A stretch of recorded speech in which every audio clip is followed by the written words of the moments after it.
The story of the Yakshi did not begin with a single person or a single place.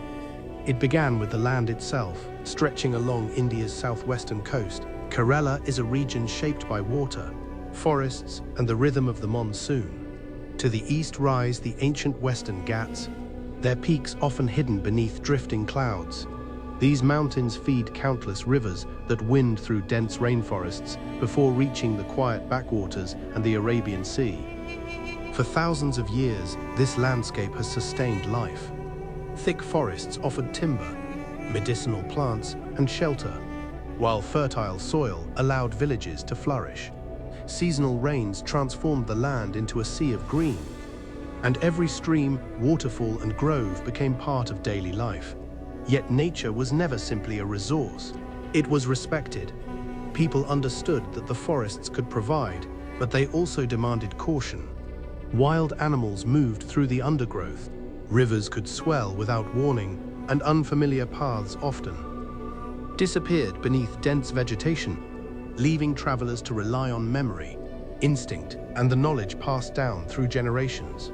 In a world where nature could be both generous and unforgiving, respect for the land became more than a tradition. It became a way of life. Across the region, small villages emerged between forests, rivers, and fertile fields. Homes were built from timber, clay, and laterite stone, designed to withstand the heavy monsoon rains that arrived year after year. Daily life followed the rhythm of the seasons. Farmers cultivated rice in the lowlands, fishermen cast their nets into rivers and backwaters, and families gathered each evening as the fading light gave way to the glow of brass oil lamps. Religion and nature existed side by side. Ancient temples stood beneath towering trees, while sacred groves, known as Sapa Kavu, were carefully preserved as places of worship and ecological balance. These untouched pockets of forest were believed to be worthy of reverence, not because every story was accepted as historical fact, but because these places reflected a profound relationship between people and the natural world. Protecting a sacred grove was also a way of protecting the wildlife, plants, and ancient trees that had sustained communities for generations. In this way, culture and conservation often existed side by side. As evening settled over the villages, daily work gave way to quiet conversation. Families gathered beneath the warm glow of brass oil lamps, while elders shared stories that had been carried through memory alone. These tales entertained, educated, and preserved the wisdom of those who came before. They warned children not to wander into dangerous forests after dark, reminded travelers to respect unfamiliar places, and explained mysteries that had no simple answers. Kerala's position along the ancient spice routes brought merchants from distant lands in search of pepper, cardamom, cinnamon, and other treasured spices. With every ship that reached Kerala's shores came more than valuable goods. Merchants, travelers, scholars, and pilgrims carried with them new ideas, beliefs, languages, and stories from distant civilizations. Over centuries, these encounters enriched Kerala's already vibrant culture, creating a unique blend of traditions while allowing local customs to remain deeply rooted in the land. Yet despite these outside influences, the forests, rivers, and villages continued to shape the imagination of the people who lived among them. In such an environment, folklore became more than entertainment. It preserved collective memory, explained the unknown, and reflected the values of each generation. Legends evolved as they were retold, with every storyteller adding subtle details while keeping their essence alive. They were not simply tales of the supernatural, but mirrors of human emotion, belief, morality, and the enduring relationship between people and nature.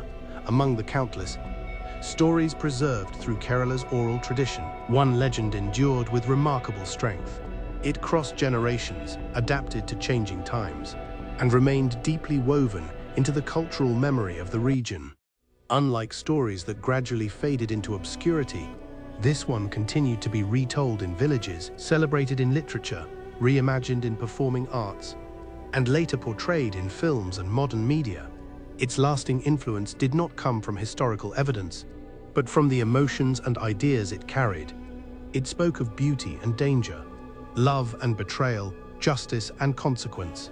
Each community added its own details, allowing the legend to evolve while preserving its core identity. In doing so, the Yakshi became more than a character in folklore. She became a symbol through which generations expressed their fears, beliefs, and imagination. But every enduring legend has a beginning.